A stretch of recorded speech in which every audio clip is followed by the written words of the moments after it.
Okay, go ahead. All right, we will call the meeting to order. Due to the continued school closure ordered by the governor's office and in accordance with board policy, this meeting of the Sibley-Ocheyedan Community School District Board of Directors will take place via video conference. Patrons can view a live stream of the meeting on the SO Media YouTube channel by clicking the link. Patrons wishing to participate in the public comment section have two options. You can contact Superintendent Craig via email to leave your statement to be read during the 5 minutes allotted per person during the meeting. You can also call 712-754-2533 at the start of the meeting. A secretary will be available to answer your call, and you will be placed on hold until the public comment agenda item. Patrons will be allowed their 5-minute time during public comment in the order contacts are received. And then any questions can be directed to the superintendent at the contact information. So moving down to item 2, the approval of the agenda. I would entertain a motion. So moved. Is there a second? Second. Okay, it's been moved and seconded to approve the agenda as presented. Any further discussion? Hearing none, all those in favor signify by saying aye. Aye. Aye. All opposed? That motion passed unanimously. Item B, 5 school board basics. Number 1, put students first. Number 2, follow the law and your own policy. Number 3, respect the chain of command. Number 4, base decisions on shared objective information. And number 5, operate in the public eye. Moving to item 3, the consent agenda items. I did see that Kendra sent out an email with a few additional bills. Hope you all had a chance to see those. And I'll leave some time if there are any questions, comments. Otherwise, I would entertain a motion to approve the consent agenda items. So moved. Second. Okay, it's been moved and seconded to approve the consent agenda items. Any further discussion? Hearing none, all those in favor signify by saying aye. Aye. Aye. Aye. All opposed? That motion passed unanimously. Moving down to item 4, visitors. Were there any public comment or public forum requests? I did not receive any emails or posts on the Facebook page, and Chrissy is here, and we have not received any phone calls. Okay. We will move on to item 5, administrative reports. We'll start with Mr. Jenis from the elementary.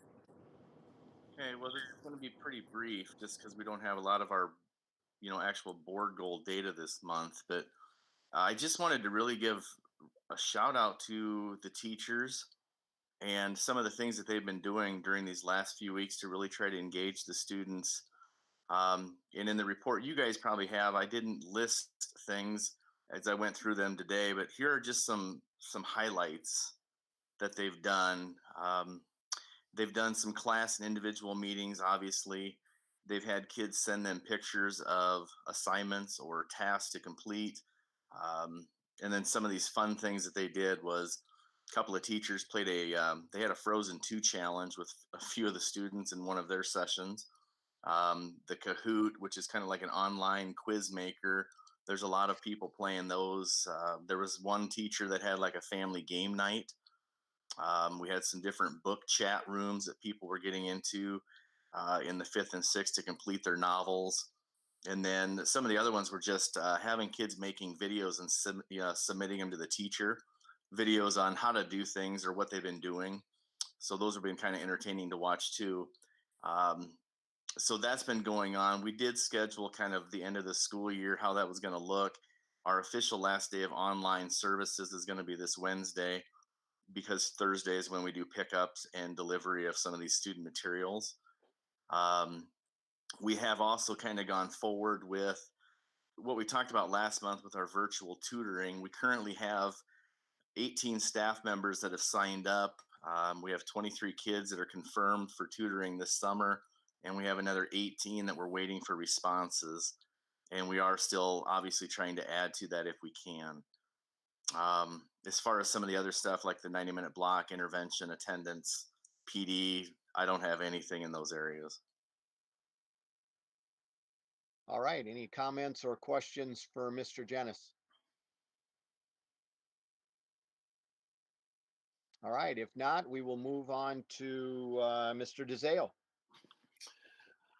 All right, I kind of did similar to Corey, except with the 5 board goals, I didn't really dress or even write them down because there, within the last month, there wasn't a lot going on with that.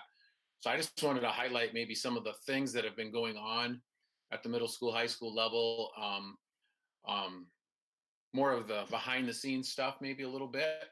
Obviously, our staff's been working really hard, like Corey said, meeting with students, doing the best they can to provide the learning opportunities in the different ways, and a lot of the different ways that can look varied by content area.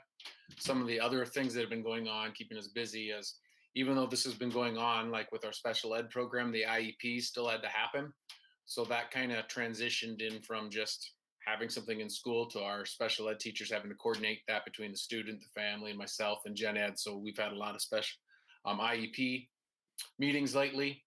The staff started check-in logs. I think we talked about that last month initially. Maybe not every student has replied, but we at least know we've made an effort or can see where that has led us. And some have obviously had great responses and some not so much.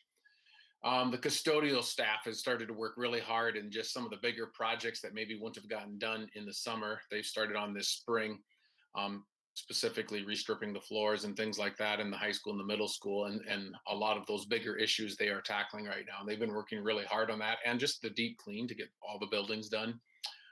The meals, our kitchen staff has been knocking that out. They have volunteers in the kitchen staff every day in the high school setting up and passing that out.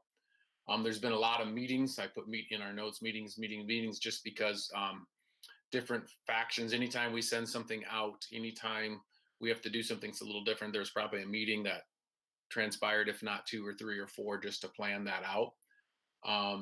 Our support staff came in and helped to clear out the high school and the middle school lockers, and I know they did something similar at the elementary. The seniors came in and picked those materials up, and I think some correspondence went out today about what the K through 11th graders will do to pick up their stuff and getting books back and all that stuff. And we're in the middle of that, but a lot of work went into that. And then just kind of some of the plans for our end of the year staff. Right now, a lot of them are cleaning out their rooms and prepping for summer like they normally would. It just looked a little different this year in terms of doing it right now rather than on the teacher checkout day. And probably the biggest event that's happened since the last board meeting is dealing with our seniors. Last week, Friday, we did the senior parade. We did that in place of the traditional senior walk. I was visiting with the seniors, and I thought that was a cool thing they've always done, but I couldn't figure out a way to do that. And talking with them, they said, what if we did the parade instead? And I thought that was a great idea, and that went really well. They went through downtown Sibley and Ocheyedan, and then we had commencement yesterday on the 17th, and I think all things considered with the weather and the planning that went into that, it went off really well. We borrowed a trailer from Clausen's that folded down to stage, and just a lot of different people helped plan and put a lot of work into that. And so I just I put it in the board report, but there's a shout out to a lot of people that really did a lot of hard work behind the scenes that I couldn't have had that happen without them and their efforts. So. All right, any comments or questions for Mr. DeZale?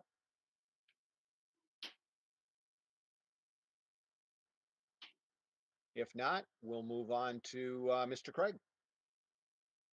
All right, to follow up on what Mr. DeZeo was saying about graduation, to thank all the folks that were involved. As I watched the news last night and saw several different things, there are some schools doing parades. There were some schools that did a live event.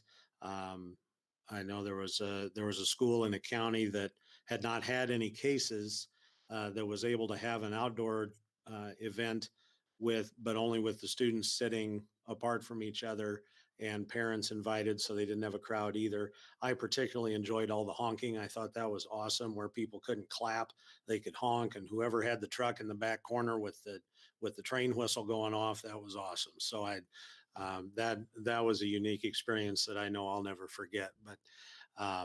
But again, we had the two parades, we had the live drive-in, and so just so many things that happened for our seniors, and I'm just thankful that we have a staff that can make those things happen. So great work from everybody.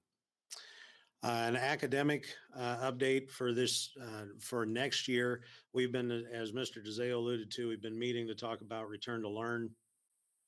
Our plan is due to the Department of Education July 1st. We have really very little progress on that, other than to say we have three things that we know will either be um, traditional face-to-face school like we remember. We will be all online as we have been the last 9 weeks, or it will be a blend of the two. Those are our three options, and we have to figure out how to make one of those work. And we have ideas on making all of those work, but without the guidance from the governor to say where we're going to be, and that guidance is more than likely still a month away yet, we won't have a plan set for that for quite a while. So we have a lot of information in place. We have to establish teams of staff members.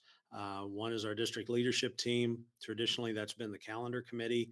Now that team is going to expand to include administrators, staff members, department heads, and other support staff, including AEA staff, to get us through this plan and address different topics. So all of those, there's 18 members of that committee, and they will all sit on subcommittees that will handle different aspects of our plan moving forward.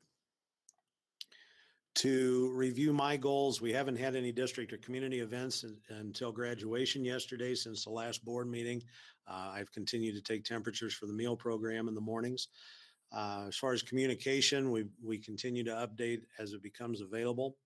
And on the financial side, I've started evaluating requisitions for this next fiscal year. So that process is starting. We did receive 75% of our Title 1A allocation for the year, which is just over $106,500. The broad description of how that money can be spent is on any expense incurred due to COVID-19. So it's not going to recover any, we've been paying our staff through the closure. That's money that was budgeted. That was not an extra or a new or an unexpected expense. We budgeted for that to be spent. So if there's anything with staffing that comes up new, or anything with technology that comes up new, or any testing that's done new because we missed 9 weeks because of the school closure, those are things that can be addressed with that money. So it's a very broad description, but we'll have to wait and see what our needs are as a result of missing these 9 weeks of school before we decide how we're going to spend that money. I did receive an update from Margaret Buckton at ISFIS regarding the impact of no supplemental state aid if it would happen in FY21 and 22, or excuse me, FY22 and 23. I'll update that in my report. That was a typo. But as more information comes in, I'll continue to update 5Cast and have a better idea of where we're headed. So we'll continue those discussions with the Finance Committee. In addition to the district leadership team, our what I'm calling the administrative cabinet, the department heads, the principals, and myself, I should say the classified department heads and myself, will be meeting Monday, August 3rd for a full day retreat to do a little bit of team building, except for 2 members of the 8 that will be on the team. We don't have any more than 2 years of experience either in our position or in the district, or both. So it's time for that team to get together, establish some plans moving forward around the new vision and mission. We'll build our relationships to work together, establish core values and strategic plans moving forward. So I look forward to that work. And if you haven't read any of Patrick Lencioni's work, he's got some great things out there that one of his books, The Five Dysfunctions of a Team, is what we'll be building that around. Wanted to also update you on the rec center and locker room. That project is still on hold. CMBA was able to get about a 40% reduction in the cost so far, and we've still got a large chunk of that that we're not sure why it's there. So they're continuing to work on that. So we won't be able to make progress on that tonight. But wanted to update you. They are working on prices, and as soon as that's updated, we'll get that moving forward. And that's my report for tonight. All right, Jamie, in our discussion when we were putting together the agenda, you were pretty specific as far as looking forward to the return to learn. Can you explain a little deeper the voluntary versus mandatory? What we've just finished is voluntary. What are you looking at in August when we come back? Yeah, thanks for pointing that out, Kyle. So one of the things that we know about returning to learn in the fall is that whatever learning we do will be required. There will be grades given. We will take attendance, and participation will be required from our students. So in these last 9 weeks, we really didn't feel that we had the time to set ourselves up in that online learning situation and have it be effective for student learning, particularly as we looked at new curriculum that was yet to be taught for the rest of the year. As we have time to plan for that in the fall, our teachers are going to have vertical conversations among the grade levels over the next 2 weeks to try to establish what was essential in these last 9 weeks that would have been reviewed at the beginning of next year, because that's the information that we will have to teach explicitly. So to start the year. So we want to make sure that our parents know and our students know that the learning that would have happened in this 9 weeks, we're going to take the most important things that you wouldn't have been able to move on without, and make sure those are the things that we address first in the new year. So teachers are going to have those conversations, and we will be prepared to do that come August 24th. Okay, thank you for the clarification. I have Mhm. had a couple people that have asked what it may or may not look like and the voluntary versus mandatory. So glad to hear, and thank you for the explanation there. Mhm. Any other comments or questions for Mr. Craig? All right, if not, moving forward. Item C, board committees, policy, finance, and facilities. Yes, and the policy committee met to review the policies being reviewed tonight, the 700 series. Finance committee, we talked about updated projections and we discussed the impact of COVID-19 on the future of general fund and save PEPAL funding. The facilities committee has not gotten together yet. I was still waiting for CMBA to put together that update on the rec center and showers projects. So we have not met as of yet, but I can report that the tuck pointing project was completed on the east side of the middle school gym. They have filled the cracks and repaired that work and installed the new siding up at the top. So it looks really good, and we'll see once we have a real severe storm sometime this summer how well it holds up the first time. So um, we did get that project completed. All right. Any questions, comments on that? All right, moving on to item D, recognition of excellence. Did Brannigan happen to join the meeting? I don't see her on here, so I can go ahead and read that if you want. I just got a message that she was unable to attend tonight. She apologized. Okay. Well, congratulations to the class of 2020. It'll be a year that none of us forget, and we know our students will represent themselves and Sibley-Ocheyedan very well. Just received this before the meeting tonight that Maria Manns, one of our high school English teachers, received the following email regarding a student poem submission. Congratulations. The poem you entered on behalf of Morgan Gleason has been selected as the first place winner in the 2019-2020 Iowa Reading Association's poetry contest. Due to the cancellation of the Iowa Reading Conference, the Iowa Reading Association will be unable to honor all of our first place authors by hosting a young authors celebration. Instead, congratulatory letters and certificates have been sent to all first, second, and third place winners. All winners K through 12 can be found on the Iowa Reading Association's website. Winners have also received a press release to send to the local newspapers. Winners are also encouraged to send a photo of themselves for our gallery of winners on the Iowa Reading website. Once again, congratulations and thank you for promoting reading and writing with your students. Sincerely, Carrie Straub, Short Stories Chair, Marlene Reese, Poetry Chair retiring of the Iowa Reading Association. So congratulations to Morgan Gleason on that honor. And finally, this would have been Brannigan's final meeting with us. She has served her 2 years as a student board member faithfully, and we appreciate her efforts to be a connection between the board and the student body. All right, thank you.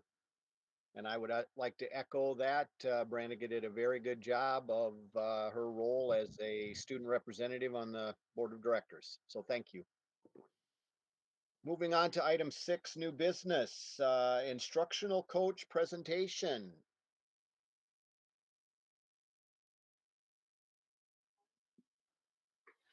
We have Mr. Mike Wedge here, our science department curriculum chair and high school science teacher.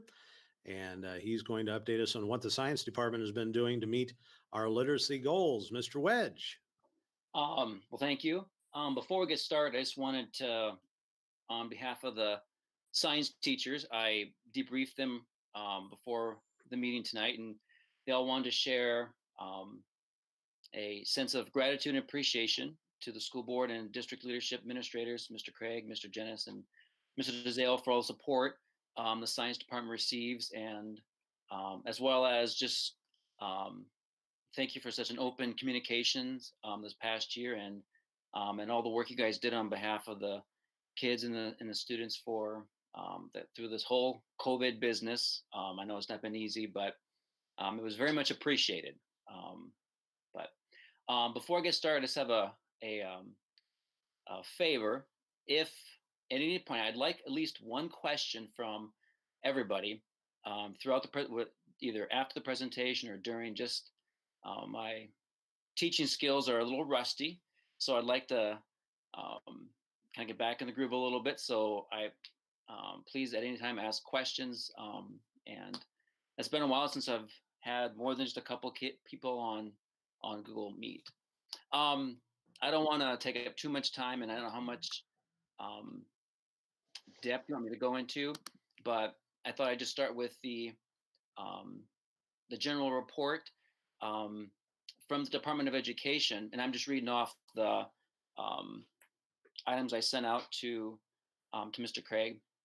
The Department of Education, their vision for education and science education in Iowa is that all students graduate with an understanding of scientific concepts and practices to make sense of phenomena in order to critically and creatively respond to local and global issues, make informed, evidence-based decisions, and participate in civic and cultural affairs. So, and another handout I sent along those lines, one of the handouts I sent out, and it's led to some interesting conversations, not just among us science teacher types, but also with parents when parents ask questions, which more questions need to be asked. But how come science looks so much different? In fact, I just had a conversation this morning with the parent. How come science is so different than when I was growing up? And the parent conversation I had this morning was, well, when I was in, this is 25 years ago, a lot was, you memorized, you regurgitated, it was a lot different. And the question was, well, how come it's so different now? And I said, in a nutshell, the focus has shifted in science from the body of knowledge part of science. Here's why this happened. Here's the facts. The sky is blue, the factual part of science, to more of the process of science. How we know what we know. How do we know the sky is blue? How do we know this is the cause? Or why should we social distance? What are the, what evidence do we have that says this is true? And so I guess the focus is less of knowledge and more of how we obtain knowledge. And so we don't want graduates just knowing facts. We want them to analyze, critically think through it. Is this true? Should I question this? Should I just believe this? And so one of the handouts I sent out was the difference in the Iowa core science standards from teacher provides information, um, students answer questions by reading a textbook, students follow procedure, cookbook type lab, to more of why should we do this? How should we do this? If you have a claim, prove it. What evidence do you have that that is the case? So um, quite a different shift and a positive shift. It's much for the better for science education. Um, we don't have a tremendous amount of data, but I was able to get the ISAP scores from last year, 2019, for grades 5, 8, and 10, which are tested by the state. And um, talking to Eric Hall, he's the director of science education at the state level.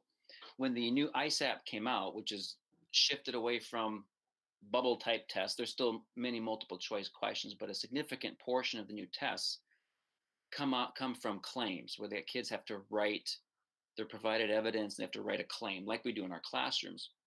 And so the state was expecting a not so much a disaster, he said, but just bracing for really low scores, just because many schools have not transitioned from here's a bunch of information that we expect you to learn to write a claim to prove this or not prove this point or claim. So we are very happy with our science scores and where we're headed with our program. The fifth grade, compared to the state, as you can see, we have way fewer non-proficient students than the state compared to the state levels. We're at 34% non-proficient versus 49, and then our proficient is considerably higher than the state level.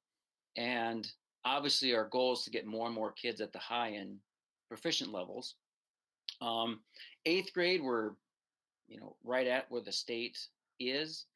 And as we continue seeing more of our science teachers get the claims and the kind of the transition, we fully expect those our non-proficient scores to continue to decrease, and the number of kids proficient and advanced increase as the kids do more of the claims and are exposed to more critical reading and critical thinking versus just regurgitation.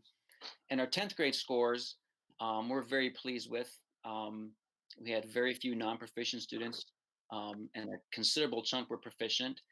And obviously, we have fewer advanced kids, but we continue to aim towards the higher end to bring kids up. But I was just, again, the parent conversation I had this morning,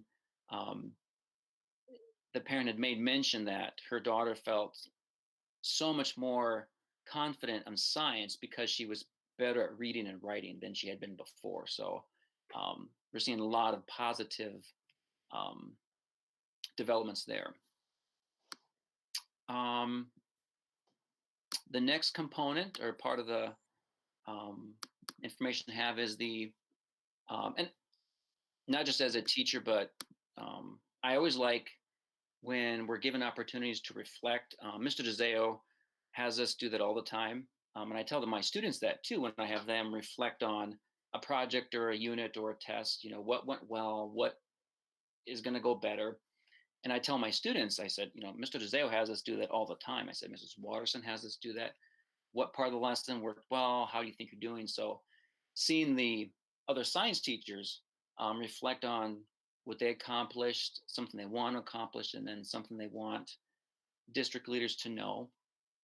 Mrs. Roseberry, who's our kindergarten science teacher, does all of our teachers are phenomenal, but I just a huge shout out to our K2 science teachers who, God bless them. I mean, they take a room full of little ones and do amazing things with them in the very limited time they have. I mean, K1 and 2 have about 30 minutes per week total in science. And so it's not a lot of time to get them exposed. And so they're very creative with centers. I know Mrs. Roseberry does a Bebot center where the kids program a miniature robot to to move around the room, and I know Mr. Buckholz does Lego 2.0, where the kids build a Lego car and program it to do some pretty amazing things. So again, with the elementary teachers limited with the time they have, it's very impressive what they can get accomplished. At about the fourth grade level, they start to do more of the claim writing, where the kids start to a little more accountable with their reading and writing, where they would do a lab and then start writing X happened, here's why X happened, versus more of an exploratory. So we're kind of transitioning them at the fourth grade level to do more of the writing. Mr. Jennis and I are continually working with our fifth and sixth grade science teacher who needs extra help all the time. And Mr. Jennis, is her plan of assistance still on for this coming year? Or, I was just waiting for your comments from yourself so I could put them in there quick. I got to be careful because she might put me on a plan of assistance for home. So I don't know. I don't want to know what that would look like. But Kate and Daryl Tucci work tremendously well in the middle school to seamlessly hand off the kids when they go from sixth grade to the seventh and eighth grade when it comes to claims. And it's exciting when I can break free to go down and watch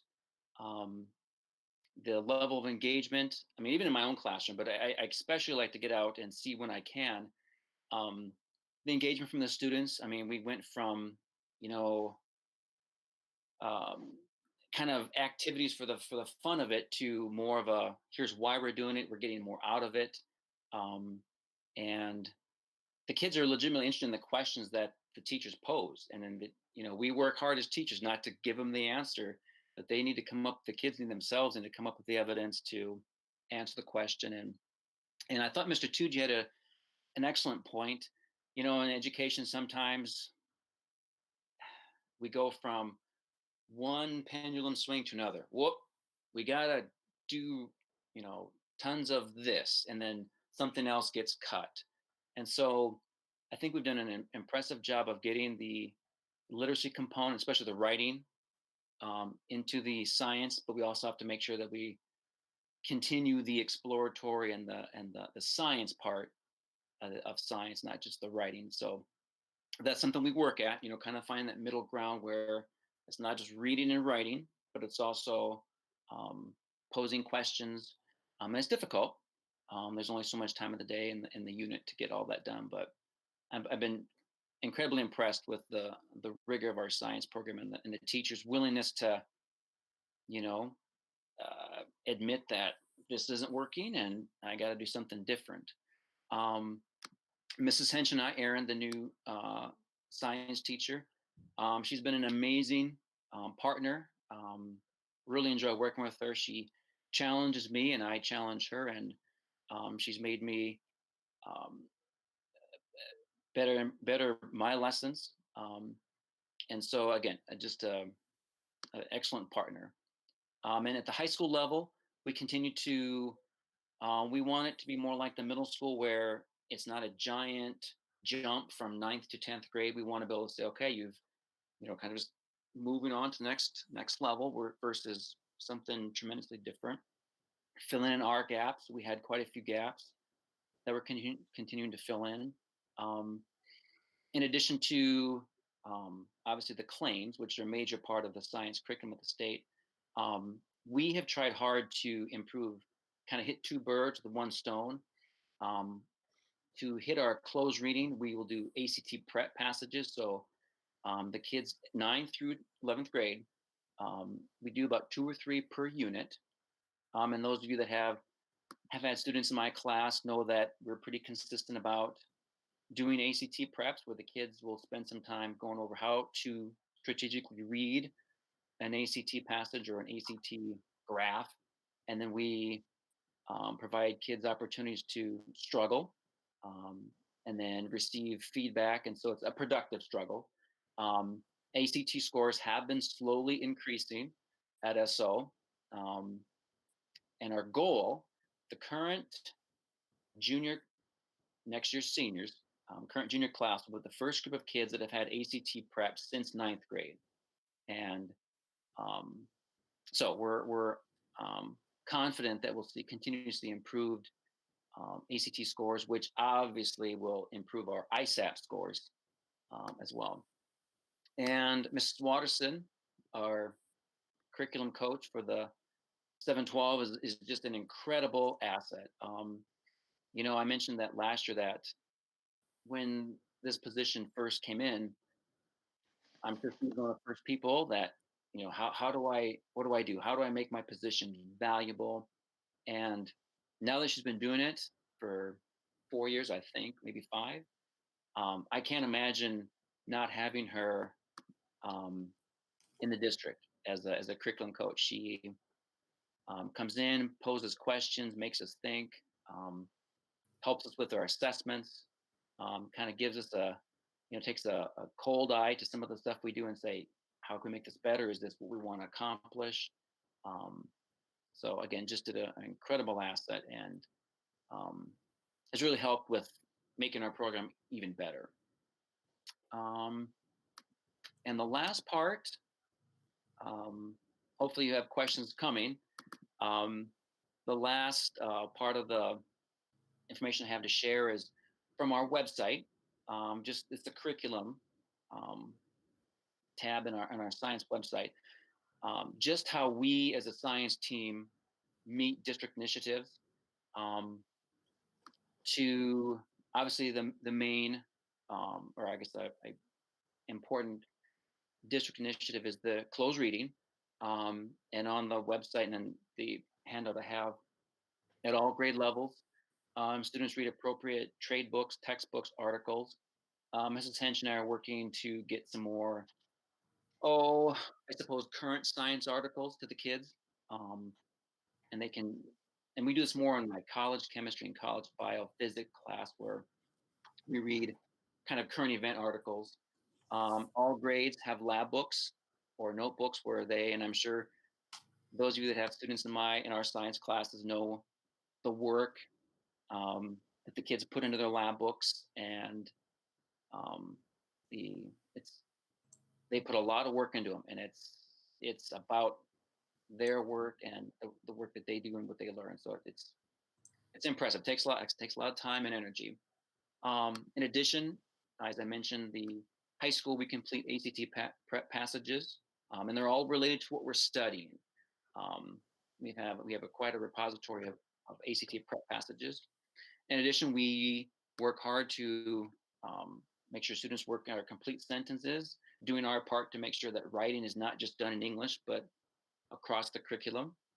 Another district initiative, and it works great with science, is growth mindset.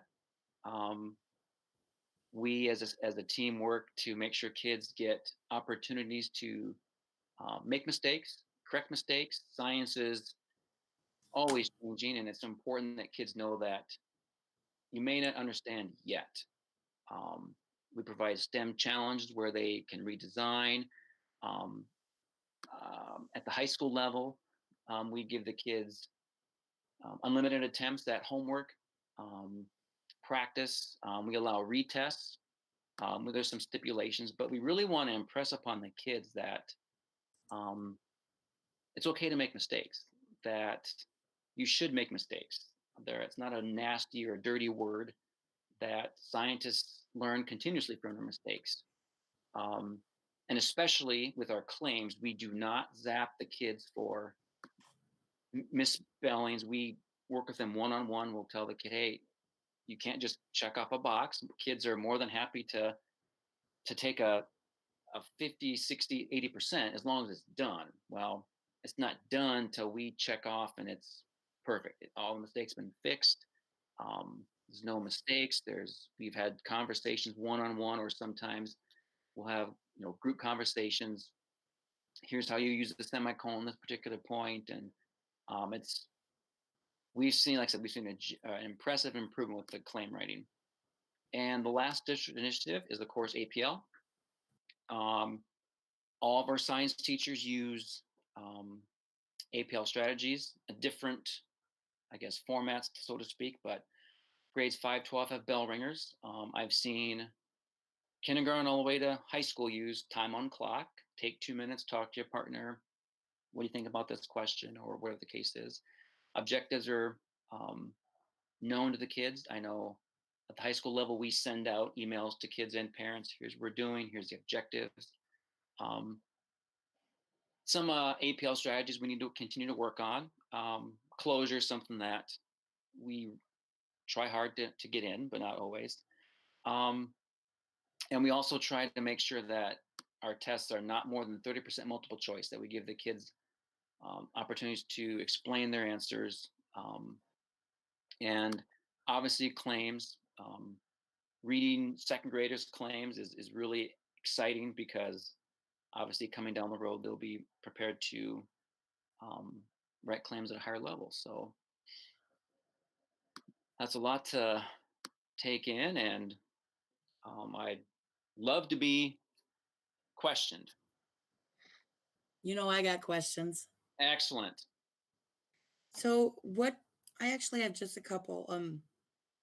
What do you think it'll take to push the proficiency to the advanced? I mean, what's it going to take to get those kids up to the advanced part? That is an awesome question. So I've had the pleasure of attending some Google chats with some other teachers, and talking to some state people. And one of the keys is a coherent K12 curriculum, where claims are not just whoops, they come out of the blue at 10th grade. It's starting at grade appropriate levels. So 4th grade writes 2 sentences. 5th grade writes 4. And it's not just here's a claim, it's guided assistance. That's one component. And we think we're on the right track. Another component goes with our district initiative on mindset, where in all classrooms, but especially a science classroom, needs to be a place where kids feel comfortable making mistakes. And if I got this wrong, it's not, I'm a bad scientist, I'm a bad student, I got an F.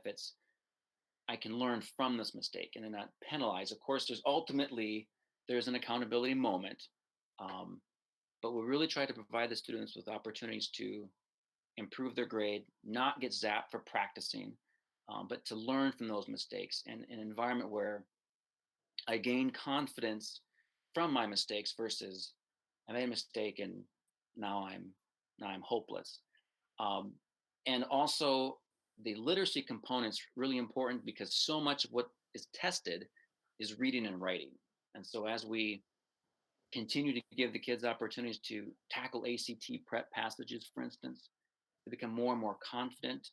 In fact, I had right before the COVID, we were doing an ACT prep passage, and I had one of my sophomores say to me, "Oh, geez," and this is one who just struggled continuously her freshman year. Hey, she had it right, and she was just dumbfounded that I can do this. Of course you can. I mean, you've been struggling, and it works out. It eventually you learn from that. So aiming for the top is how we continually bring kids up, but also the kids that struggle need to be, assured that this productive struggle pays off. Good. And like looking forward, like one of the funnest part is the labs. I mean, everybody loves science labs. I even like to watch the videos. I mean, seriously, that's a hands-on thing. Are you planning anything? Are you looking into, coming up? It's funny you ask that, Tasha. Several of my chemistry kids and biology students that are checking out for the year, they're Google meeting me and finishing up their homework and whatnot, and they're saying, "Gosh, I really missed." We did an online assignment about plastics, where in class we actually design a plastic. It's a type of bouncy ball, a type of those sticky hands things. Those. And we actually make that in chemistry. And we did one of the assignments they did was read about it and see how it's made. And the kid said, "Well, I really would have been cool to make that." I know. I mean, just those applications. And so that was a pretty tough part of this whole thing was not being able to do the things that the kids read about. Making soda pop, we do that in chemistry, or making ice cream. So yeah, we're continually looking for labs that are relevant to the kids, but also at a standard, not just here's a lab that I'm sure many of you guys recall the labs in your science was the answer was already known. I mean, there really wasn't a point in doing it other than just to do a lab, but labs that really make the kids think and that's worthwhile and surprise them. I mean, we like to surprise them and we like to surprise them with what they can figure out. So those are our a top priority. Good questions. Hey, I got two in. That's well, in case Kyle can't come up with one, you covered him, so that's good. As a matter of fact, I do have one. Collaboration, you voiced some of that in your presentation. Compare collaboration now to what it looked like 5 years ago. Was it the same, different? How do they compare? That is a great question. I, 5 years ago, I would once in a while bump into Nancy if I made an effort to go see her, and she's 2 rooms down from me. And now we're given the opportunities that are, it just is amazing. The opportunities we're given, PD, PD time to do that. Mr. DeZeo has been great about saying, hey, if you need to work with this teacher, go right ahead. And it is without that time and that conscious effort on part of the administrative team, we would never have this level of coherence in our science program. I mean, in fact, Mr. DeZeo has helped Aaron and I team teach classes. He's got us a common planning time. I know it's difficult to do in a tight schedule, but I've learned so much from other teachers, and yeah, that's been a huge reason why we've been so much more successful, I think, in the past several years for sure. Absolutely. Okay, great, thank you. Any other questions for Mr. Wedge? I was just going to ask to play off Tasha, and she kind of asked it already, but I was going to say with the close down and when we went into voluntary, but in essence, an online learning environment for you at the high school level, what's the biggest challenge from a science standpoint in teaching that? The toughest part has been the kids are incredibly, the ones that we're completing the opportunities, where they knew what to do, because we spent so much time before how to read articles and how to complete a mock or an online assignment. I'd say the most difficult and kind of disappointing part was the fact that we weren't able to have in-class conversations over an ACT prep passage or do a lab where we got surprising results. I had to give the kids data, which, there really wasn't a surprise moment. The kids, oh, there's the answer.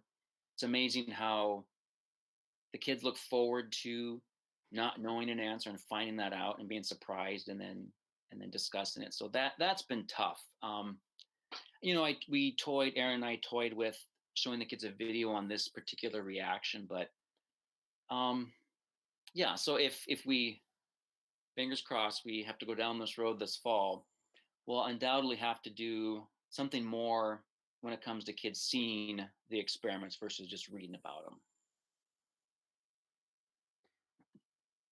All right, Cool. any Thank other you. questions? I'm sorry, go ahead. Wedge, you talked about the ACT prep and the freshmen are becoming seniors now and have had this for 3 going on 4 years with a goal of 25. Do you have any idea where that goal or where you guys have been, say, like the last 2 or 3 years? Correct me if I'm wrong, Mr. DeZale, but I believe last year's was approaching 23 on the science portion. 22 point something, I want to say. I know you asked me that the other day to look, but that sounds right. I don't have that in front of me, but yes, that sounds right. And that's at least a year old. But in fact, one of the reasons we started pushing that was because we'd have 4.0 science students that would get incredibly low science ACT scores, 19, 20. And from somebody who got an 18, that's pretty good. I mean, I struggled with ACT prep reading when I was in high school, and several parents had approached us and said, well, how can a 4.0 get a 19? Here's the thing. Not what is taught in a classroom is always consistent with assessed on the ACT. And so we're not trying to teach the test, but we're certainly trying to give the kids, and the closed reading is a great way to hit two birds with one stone. Give them those tougher passages to read with support and assistance, but also do better on those, which is it's a critical thinking test. It's really not a science test so much as can you read this tough passage and can you analyze this sticky graph? That's a great question. So we are on the right road. 25 may be a higher than I'm confident we'll get there, but we may not get there just yet. That's our goal for sure. Mr. Wedge, do you want to talk about your plans? I know with foundation grant and some new equipment with Ms. Schroeder at the middle school, with robotics and engineering and some of those things. Are you still planning on those things moving forward? Absolutely. So Mr. Craig asked about kind of our vision, and I think I've secured enough grants. It's there's a foundation grant. I was also able to secure a community foundation grant from Osceola County, and Greg helped me get a couple grants from CFB as well as Land O'Lakes.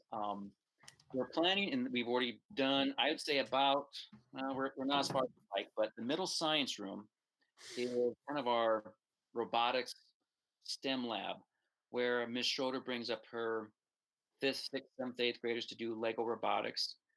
Kind of a room where great STEM stuff can occur, and it's specifically geared for that. So we've been equipping with Lego robotics.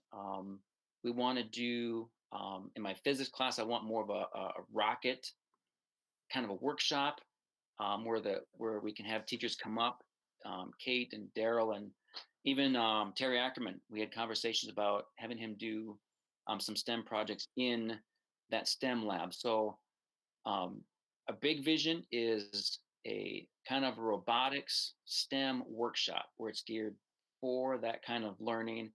We're working on, I'm just kind of crossing some T's and dotting some I's on a makerspace grant to get, basically, if you picture a garage with all the bolts in this drawer and nuts in this, but basically just a repository of supplies that kids can start from scratch and build whatever it is we want them to build, whether it's out of Legos or cardboard or balsa wood or whatever we want them to build. We'll have those supplies. So it's exciting. It's on hold now pending the COVID, but I'm confident with the next year we'll have it set up. And like I said, Miss Schroeder already brought her kids up and it was great. I had my kids come over and help her 5th graders. It's amazing what they can do. Build a robot from scratch, program it, and off you go. So it's exciting. Thank you. Any other comments or questions for Mr. Wedge? I do have one final one. I see back behind you, I see Kate's high school and college stuff. Where's Mike's high school and college stuff? Well, when I was going to have this meeting, she's like, well, go someplace besides we call it the junk room. And it's also the most quietest. But some things just don't, as you know, some things are more important than others. So some things got thrown long ago. I see. All right. Well, thank you very much. We appreciate what you and all the science teachers do at Sibley-Ocheyedan. Thank you for the opportunity and keep up the good work on you guys then too. Thank you, Mike. You bet. Thank you. All right. Moving on to item B, School Board Appreciation Month. Well, May is School Board Recognition Month, and we want to take this opportunity to thank all of you on the board for your service to the students, staff, and patrons of our Sibley-Ocheyedan Community School District. I personally appreciate your willingness to serve on the board, and there is so much more that goes into service on the school board than just this one meeting a month. Your efforts in committee work, conversations, and communication as members of our committees and communities make an incredible difference in the education and programs we provide for our students. So we want to take this opportunity to thank all of you for your dedicated service. Thank you. Yes, thank you, all of you. And I think we had also talked about, especially during COVID, the COVID crisis, we're also taking the opportunity for the month of May to thank teachers, staff, administrators that have basically been flipped upside down as to how to proceed and what to do, and have everyone has jumped in. And so it's not just School Board Appreciation Month, but Educator Appreciation Month to all student or all staff, administration, teachers, support staff, bus drivers. I know Mr. Craig has been doing a great job, or whoever is putting out the information on the school Facebook page, thanking everybody that works at the school, and take this opportunity to thank them as well. I just want to say that as a board member and as a parent, I am so proud of the way things have, have went along, and the job that you guys have done. And I just want to say thank you also to you guys. All right, moving on to item C, consider approval of board resolution on pandemic response. The resolution is attached to this item, and we passed the first version of this resolution back in March when we first closed, and there is an updated version that allows us to get to the end of the school year, covers the return to learn plan. So I believe, Kendra, we need somebody to read this, and then it goes to a vote. So somebody will need to pull it up on their computer and read the resolution.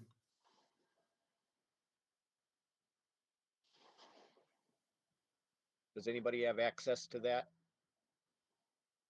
I will also share it here on the screen, but I'll try to scroll as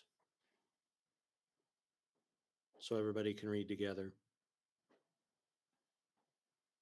Not in unison, that would be weird. If I can get it to come up here. I had a hard time keeping up with Mr. Wedge. Okay.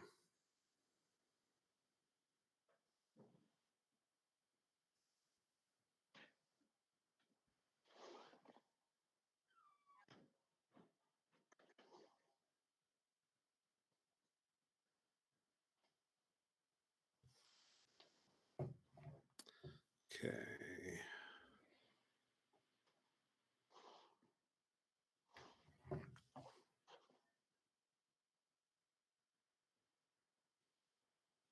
Are you ready to scroll through that, Mr. Craig?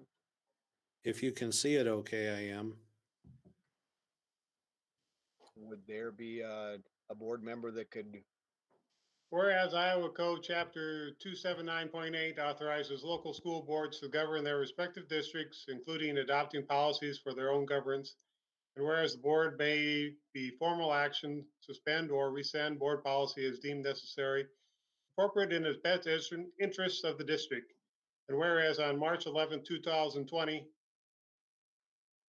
the World Health Organization characterized COVID-19 as a pandemic, and whereas on March 13, 2020, the President of the United States declared a national state of emergency, and on March 15, 2020, Iowa Governor Kim Reynolds recommended closure of all public and private K-12 schools in Iowa until April 13, 2020, to contain the spread of COVID-19.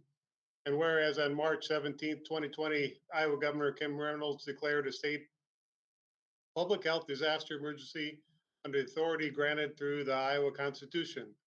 Article 4.18 and Iowa Code 29C.61, 135.140, and 135.144, and directed implementation of the Iowa Department of Homeland Security and Emergency Management Iowa Emergency Response Plan to respond to the novel coronavirus and COVID-19. And whereas most hourly non-exempt employees will be unable to report to work due to the district closure, and the certified contract employees may be asked to work at remote locations to help provide continuity in educational services. And whereas it fulfills a public purpose to continue to pay district hourly and classified non-exempt employees during this closure to prevent or contain the spread of COVID-19, to promote morale and to help retain current employees following the closure. And whereas on March 17, 2020, the Iowa legislature passed and the governor signed 2408, granting waiver of the instructional time requirements to Iowa Code Chapter 279.10, and for all public school districts closing before April 12, 2020, in order to prevent or contain the spread of COVID-19, and granting Governor Reynolds the ability to waive instructional time requirements for any public school district which closes on or after April 12, 2020, to prevent or contain the spread of COVID-19. And whereas on April 17th, 2020, Iowa Governor Kim Reynolds recommended extended closure of all public and private K-12 schools in Iowa through the 2019-2020 school year to contain the spread of COVID-19. And whereas on April 17th, 2020, Governor Reynolds and the Iowa Department of Education further recommended a waiver of instructional time requirements for the remainder of the 2019-2020 school year for school districts continuing to provide continuous learning through approved options. School districts will be required to submit to the Department of Education a return of learn plan by July 1st, 2020, describing the ways the district intends to address disruptions to learning. And whereas the Iowa Department of Education issued COVID-19 guidance, provisions of the continuous learning. The guidance allows school districts to provide either voluntary educational enrichment opportunities to students or required educational services. Voluntary educational enrichment opportunities provide to students where participation by students is not required and will not be graded other than voluntary completion of concurrent enrollment courses and credit recovery. Required educational services include educational services provided to students who are required to participate. Student work may be granted and credit may be awarded. Equity must be provided for and AEA services resumed to the extent possible for required educational services. Competencies attended through in either voluntary or required educational services may be considered if done on a voluntary basis. They may only be considered after school returns to session. Now, therefore, be it resolved that Sibley-Ocheyedan School Board hereby suspends provisions for its board policies and or whole policies as identified by the district superintendent or designee. If such suspension is necessary to implement written guidance from state or federal agencies relating to containing COVID-19 for the duration identified by the governor of the state of Iowa or otherwise determined by the board. Be it further resolved that the district superintendent will consult with and report to the board as feasible and appropriate regarding to emergency closure and the effort to implement written guidance from health and the government agencies.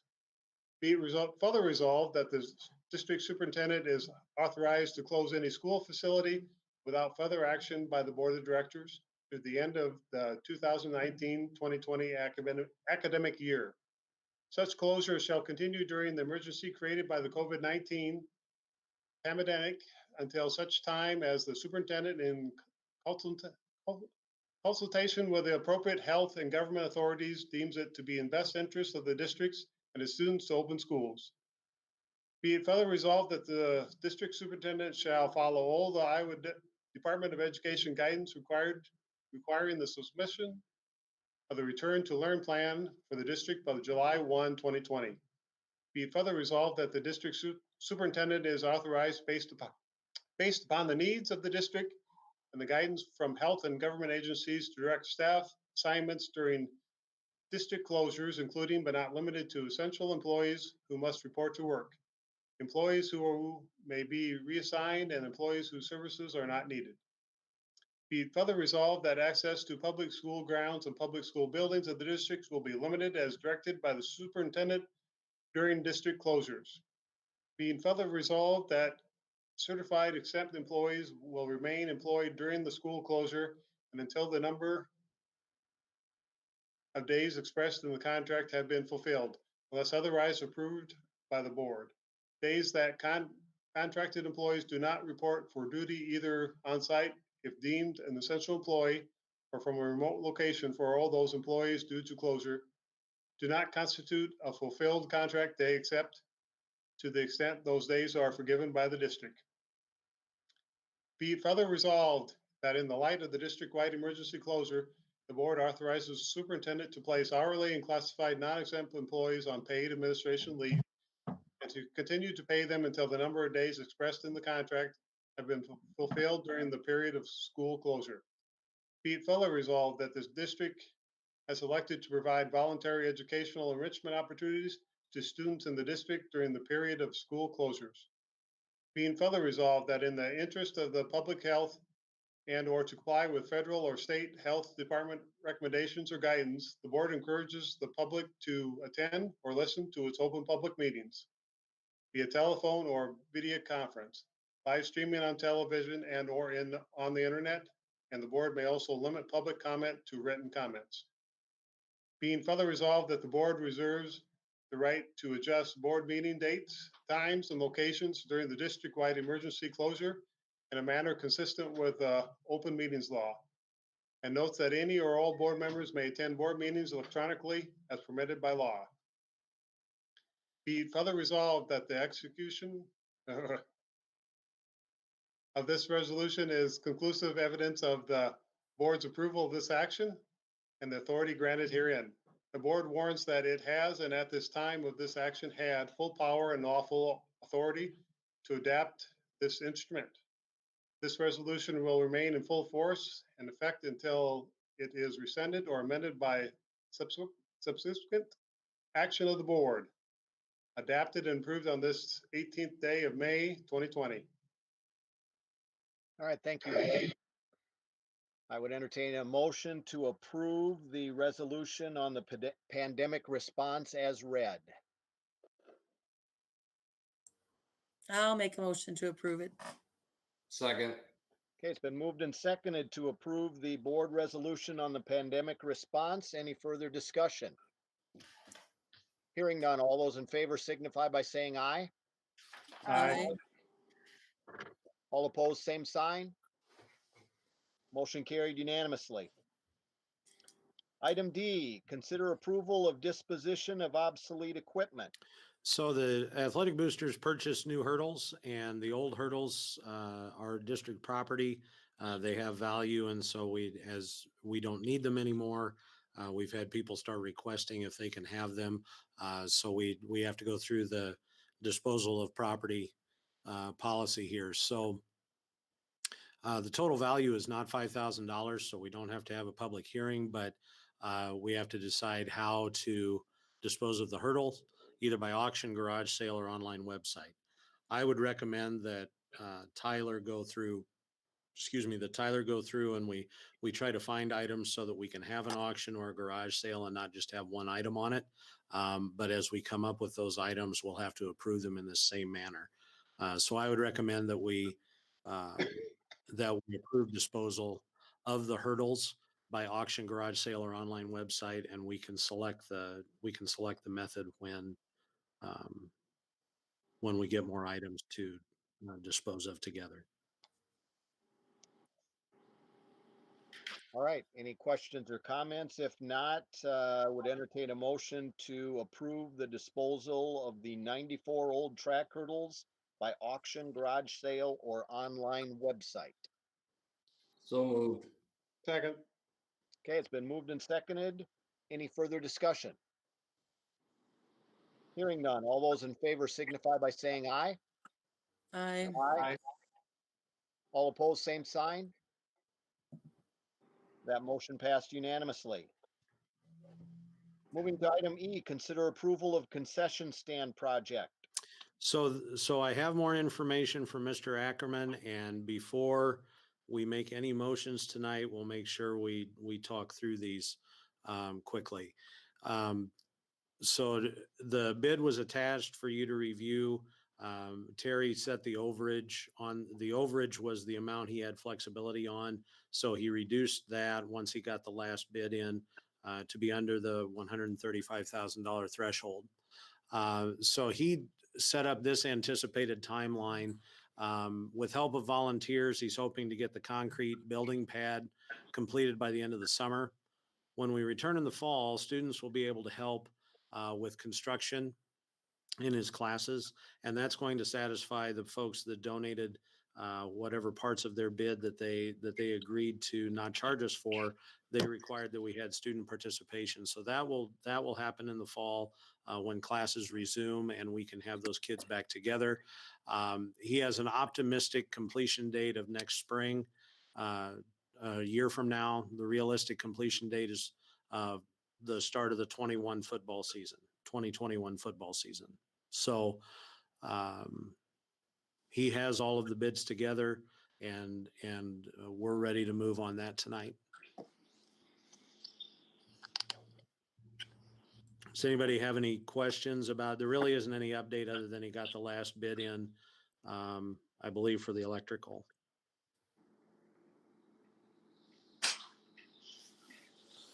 Anyone have any questions or comments? If not, I would entertain a motion to approve the concession stand project. The question I have would be on the SNF and the CFE lumber bid. It says split. Everything was just split there, or what was going on there?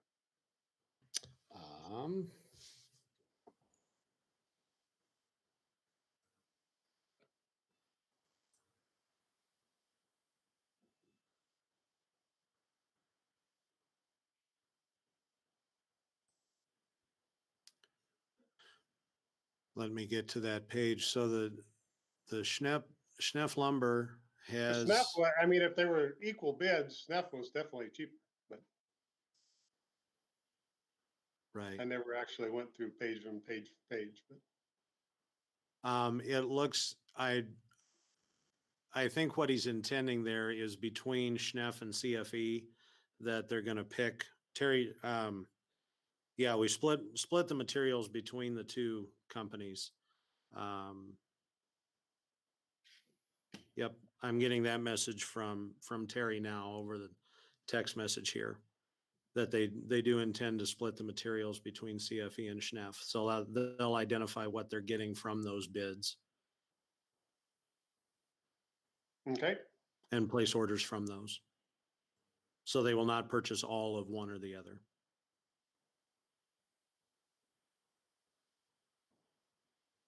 Any other comments, questions? I'll make a motion to approve the concession stand project. Is there a second? Second. Okay, it's been moved and seconded to approve the concession stand project as presented. Any further discussion? Hearing none, all those in favor signify by saying aye. Aye. All opposed, same. That motion passed unanimously. Item F, approval of skid loader lease with CMB. So this lease happens annually. Up until now, this has been a free donation type agreement with CMB. This year, that program has changed through their corporate office to where they're not offering that free use of equipment through the year. So they are charging a rental fee this year of $500, which is pretty nominal for the use that we get out of the equipment.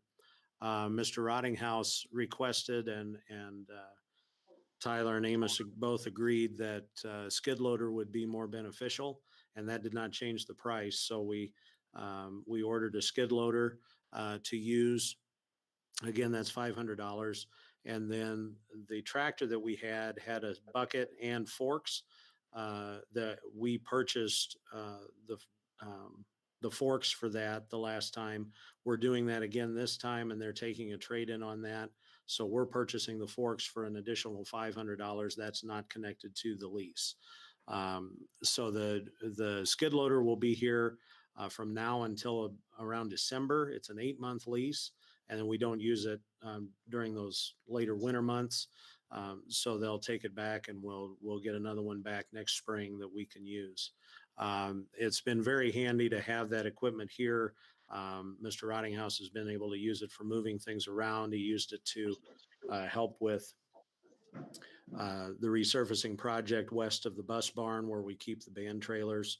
We're hoping to do that again with the area by the baseball field. So it's a very useful piece of equipment. The $500 rental fee is a pretty nominal fee, and we'll be able to purchase the forks separately. So I would recommend approving the lease as presented. So is that $500 a month or for the 8 months? No, that's for the 8 months. Oh. Yeah, I'll make a motion to approve the skid loader lease with who's C and B? Is that the John That's- Deere? Mhm. So it should be C and B, I suppose. Oh, C and B. I'm sorry. That's my mistake. C and B. Second. Okay. It has been moved and seconded to approve the skid loader leased with C and B. Any further discussion? If not, all those in favor signify by saying aye. Aye. All opposed, same sign. That motion was approved unanimously. Moving to item G, consider approval of auto scrubber purchase. So the auto scrubber is the piece of equipment you might refer to as the Zamboni. It's what the custodians ride around to wash floors and squeegee floors and apply different materials and cleaning things. We have one currently.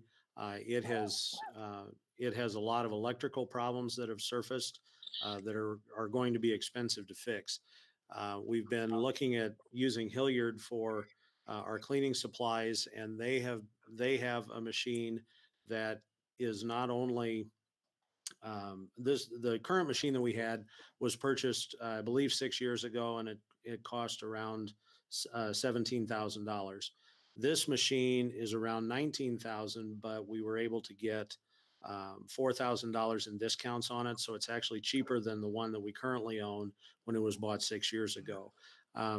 6 years is an expected lifetime for the batteries on these equipment, to my understanding. So if we are able to maintain it, it will continue. If we can get the batteries for it 6 years down the road when they expire, this can last a long time. This newer model is also powerful enough to get up and down the ramps in the middle school, high school building. And the smaller auto scrubber rider machine that we have, then once summer cleaning is over, can go live at the elementary. And this machine will be powerful enough and fast enough to do the entire middle school, high school. It also has all the bells and whistles of modern technology on it. It has a backup camera. It has lights underneath so that when you open it up to do repairs, you can see inside without having to hold a flashlight and try to work your tools around. The water container is much easier to empty. It empties fully instead of having some you can't ever get out. It really has a lot of bells and whistles on it. So we're going to have it. It's a necessity, and unfortunately, the one that we have has taken the ride. So Do we do a lot of business through Hilliard? we're just starting to do some business with them. We approved some we approved some cleaner purchases with them earlier this year. We see a significant cost savings by going with their concentrated cleaner mix that gets mixed into the water as you dispense it into the cleaning vessel. And so we also see that with this equipment being more reasonable. So we're taking advantage of the cost savings as well as now that we have a machine that we need to replace that's fairly significant. We're getting a pretty good deal on it. So they want our business, and they're making sure to take care of us so that they get it. Did you say you were going to replace or fix the old one and move it to the elementary, or you're going to get rid of it? No, we have a smaller auto scrubber that doesn't cover as much area and is not as powerful. But over at the elementary, it's all flat, and the surfaces that have to be cleaned are there. There aren't as many surfaces over at the elementary as there are over here that they use the auto scrubber on. So the smaller machine can go to the elementary and take care of that building. We have the bigger auto scrubber is the one that we're replacing, and and it is not strong enough to get up and down the ramps here at the middle school and high school. They have to walk the machine up and down the hills. Did you say what you're gonna do with that one then? It will have to be disposed of because we don't need two. Maybe that's an online auction thing. It could be.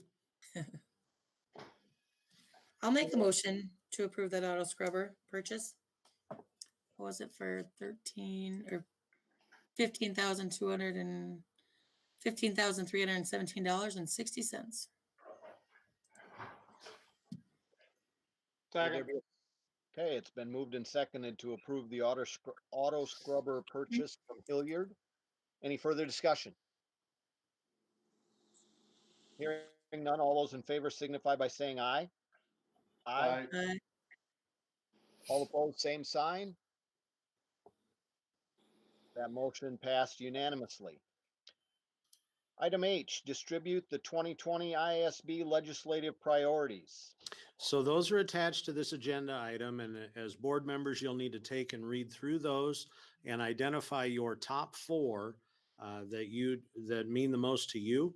We'll bring those back to the June board meeting, talk about those, and then the board comes up with the four that they send to IASB to vote on as their top four legislative priorities for the 2020-21 legislative session coming up next year. So you just have to read through these and come back with your top four. If you want to email them to me ahead of time, you're welcome to do that, and I'll keep track of them. But we'll discuss them at the June meeting. So this is just presentation of information. All right, thank you. Moving on to item I, consider approval of registration fees for 2020, 2021. And I'm running a little slow here, but we do not have any increases for registration fees for the 2020-2021 school year. So I would recommend approving the fees as presented. I think the only thing that I saw that may have increased was an adult meal or. That's a separate item. Oh, okay, sorry. Yep, that's the next one. Oh, That's okay. next one, sorry, my bad. Would there be a motion to approve? So moved. Second. Okay, it's been moved and seconded to approve registration fees for 2020, 2021. Any further discussion? Hearing none, all those in favor signify by saying aye. Aye. Aye. All opposed, same. Motion carried unanimously. Moving to item J, consider approval of meal prices for 2020, 2021. Now we have the change of the adult lunch price, and that is required to go up by USDA guidelines. We do not see a need at this time to raise student meal prices, but we are required by regulation to raise the adult prices to what the USDA sets. And this year, that is just a fraction under $3.85. And since we can't charge a fraction and it is over half of a penny, we are rounding up to $3.85, which we are permitted to do. We cannot go under the decimal that they give us. So I would recommend approving the meal prices as presented. Didn't they say a couple years ago about raising our meal cost, that it had to be done in so many years? The student prices or the adult prices? Student prices. That is all management of the food service department. So where they operate on the money they generate from meals served and the income that they get from that, Carol has done an amazing job over the 30 years that she's been here of being very frugal and making sure that we have money for equipment, that we have money for new things, but the students still get a quality meal that, and all the regulations she's had to go through to try to create that in the last several years has made it even more difficult. At this time, we don't see a need. We're running very healthy in our food service enterprise account.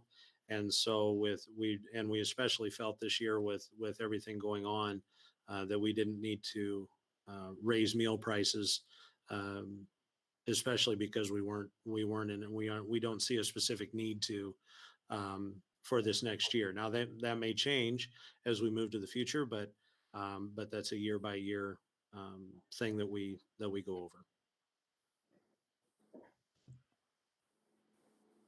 Any other questions, comments? If not, I would entertain a motion to approve the meal prices for 2020, 2021. So So move.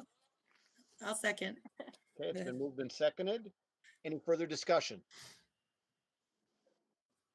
Hearing none, all those in favor signify by saying aye. Aye. Aye. All opposed, same sign. That motion carried unanimously. Moving on to item K, consider approval of bread bid for 2020, 2021. Shaughnessy's Bakery provided the lowest bid, so I recommend that we approve their bid for bread products for the 2020-2021 school year. So moved. Second. It's been moved and seconded to approve the bid from Shaughnessy's Bakery for the bread products for 2020, 2021. Any further discussion? Hearing none, all those in favor signify by saying aye. Aye. All opposed, same sign. That motion was approved unanimously. Item L, consider approval of milk bid for 2020, 2021. And Prairie Lakes provided the lowest bid and also bid on more of the milk products that we use on a regular basis. And so I would recommend approving the bid from Prairie Lakes for milk products for the 2020-21 school year. Is that who we've used in the past? That's who we had this last year. Last year. I don't know past that. I'll make a motion to approve the milk bid. Second. It's been moved and seconded to approve the milk bid from Prairie Lakes for 2020, 2021. Any further discussion? Hearing none, all those in favor signify by saying aye. Aye. All opposed, same sign. That motion approved unanimously. Item M, consider approval of open enrollment requests. We have two this month. One is a pre-kindergarten student from George Little Rock into Sibley Ocheyedan, and one is a pre-kindergarten student from Sibley Ocheyedan to Sheldon. And I apologize, I have not reached out to that family to talk about that, but I will do that and report back. Would there be a motion? So moved. Second. It's been moved and seconded to approve the two open enrollment requests, one in, one out. Any further discussion? Hearing none, all those in favor signify by saying aye. Aye. All opposed, same sign. That motion was approved unanimously. Item N, consider approval of resignations. And we have several this month, the vast majority of them classified staff, but we do have one teacher, Shanice Broxius, who has resigned her position as 7th through 12th grade art, or excuse me, 5th through 12th grade art. Our nurse position, Kim Moran, Allie Prinz from assistant high school girls basketball, Corey Jennis from assistant high school boys basketball, Amy Elser from 7th grade girls basketball, Taylor Bachholt from 7th grade boys basketball, Janelle Jensen from elementary paraeducator, and she has to do that to be able to take the guidance counselor position she was approved for. Megan Noyes, elementary paraeducator, Denise Helmers, middle school paraeducator, and Patricia Shue from the kitchen. Okay, would there be a motion to approve the resignations? So So moved. moved. Second. Okay, it has been moved and seconded to approve the resignations as presented. Any further discussion?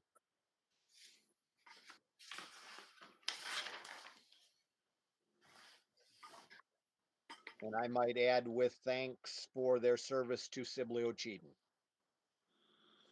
Hearing none, all those in favor signify by saying aye. Aye. All opposed, same sign. That motion passed unanimously. Item O, consider approval of new contracts. We have several different positions. The first is Terry Ackerman for assistant high school girls basketball. I'd also recommend Carla Palsrock as our new food service director. And then tonight we have the teacher leadership and compensation positions for mentors and buddies. All of the mentors are listed there. Some are continuing in their second year with the teacher that they worked with last year. Some are starting new with a teacher joining us new in the district this year. So listed there are Kara Hine, Farah Poland, Maria Manns, Katie Schroeder, Nancy Watterson, Scott Ruggles, Taylor Bachholt, Megan Block, Keith Swenson, Amy Elser, Matt Vermeer, and Julie Schuler as mentors. And then the only buddy that we have listed is Kara Hine, and you can be both a mentor and a buddy. They are separate stipends, and we have her working with two people in the same curricular area. One as a brand new teacher and one as in her second year of the mentoring program. So I would recommend approving those new contracts. I'm just curious on the food service director. Do Yes. you need what are the do you need like a I don't know, some sort of call? I mean, how is that? What is the at loss of words. Education. Requirements? Thank you. Thank you. It's not a licensed position. Okay, I was just curious. Like a teacher has to have a teaching license or a coach has to have a coaching license. There is not a degree that's required. There are some requirements, but she meets them. Oh, good. Good. I know there's a lot of stuff that goes into that. I mean, Carol had everything very organized. But so I'm glad that she's willing to do it. Willing to do it. Yep. Any other comments, questions? If not, I would entertain a motion to approve the new contracts.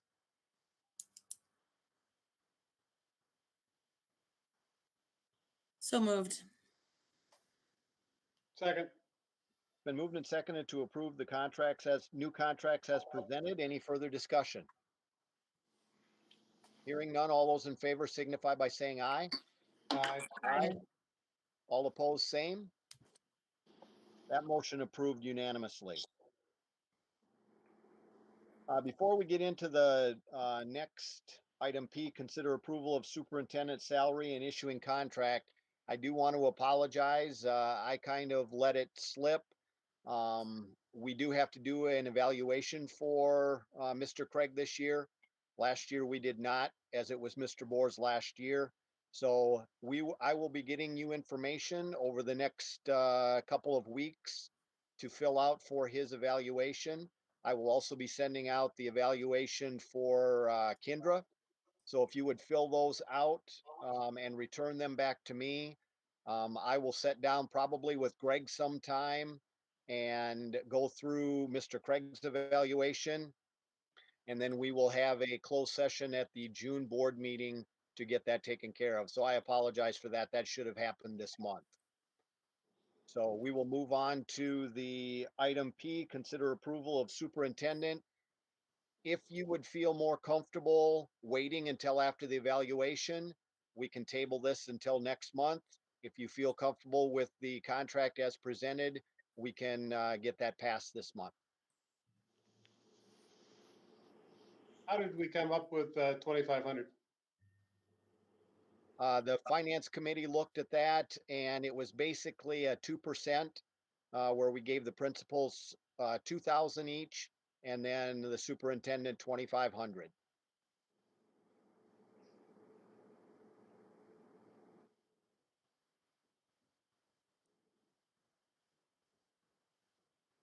I don't have a problem going ahead with it. I don't care what everybody else says, but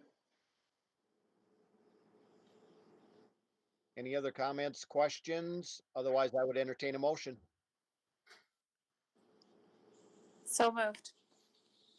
Second. Okay, it's been moved and seconded to consider, to approve the superintendent's salary and issue the contract as presented. Any further discussion? Hearing none. All those in favor signify by saying aye. Aye.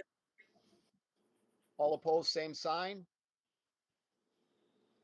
That motion passed unanimously. Moving to item Q, first reading of policies without content changes. The policy committee met and reviewed the 700 series as part of our required 5-year rotation. There were no changes to any of the policies at this time, so I would recommend approving the review of the policies and waiving the second reading. So moved. Second. Okay, it's been moved and seconded to approve the first reading of policies without content changes and waiving the second reading. Any further discussion? Hearing none, all those in favor signify by saying aye. Aye. All opposed, same sign. And that motion passed unanimously. Additional items. Next meetings. Next meeting's in June, and hopefully we will be back live and together in June. We'll have to see how things go, but June 15th, 2020, July 20th, 2020. There's a lot of 20s in this meeting tonight. But those are our next two meetings coming up. All right, moving on to talking points. What are some Science talking points? program and what they've done there. I know I always enjoy each year, and I don't know how many years that they have done this, but hearing all of the science teachers, what one thing they accomplished this year, what they wish that they could have accomplished, and then telling the board something that they thought we should know. Reading those from top to bottom, those are very interesting comments. I love the STEM comment and the incorporating the literacy goals throughout the science curriculum. Just goes to show what's going on in our district and heading towards the goals that administration and board has set for them. I agree with you, Greg. That was a great presentation. Any other talking points? I guess I would agree. congratulations again to the seniors. I know it wasn't the year that they expected, but wishing them well in their endeavors, whatever they choose to do after high school.